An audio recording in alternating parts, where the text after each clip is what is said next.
अस्सलामुअलैकुम। आज की वीडियो है मकान और घर में क्या फ़र्क है।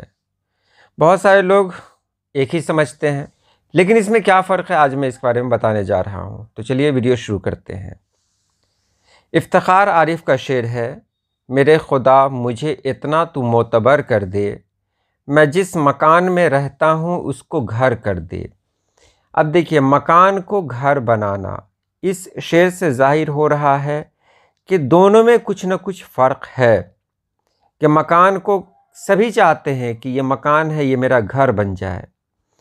तो यही फ़र्क आज हमको जानना है। तो पहले मकान की बात करें तो मकान कहते हैं रहने की जगह को। इंसान जहाँ रहता है उसको मकान कहेंगे। वो चाहे उसका अपना न हो, लेकिन वो वहाँ रह तो रहा है। तो अगर वो वहाँ मौजूद है, वहाँ रह रहा है, तो उसको मकान कहेंगे। लेकिन अगर उस पर उसकी मिल्कियत है, यानी उसका ज़ाती मकान है, तो ज़ाती मकान को घर कहा जाता है। इसको ऐसे भी जान लें कि अगर दूसरे के मकान के बारे में बात कर रहे हैं, यानी जहाँ हमारी कोई मिल्कियत नहीं है, तो वो कहेंगे मकान।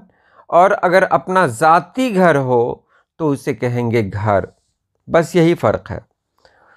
तो उम्मीद है आपने समझ लिया होगा कि मकान उस जगह को कहते हैं जहाँ कोई इंसान रह रहा हो, लेकिन उसकी मिल्कियत ना हो, वो ज़ाती जगह ना हो, तो ये मकान है।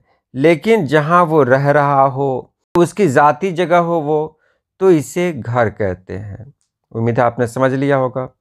आज के लिए इतना ही। अल्लाह पाक आप सभी लोगों को खुश रखे, आबाद रखे। अल्लाह हाफिज़।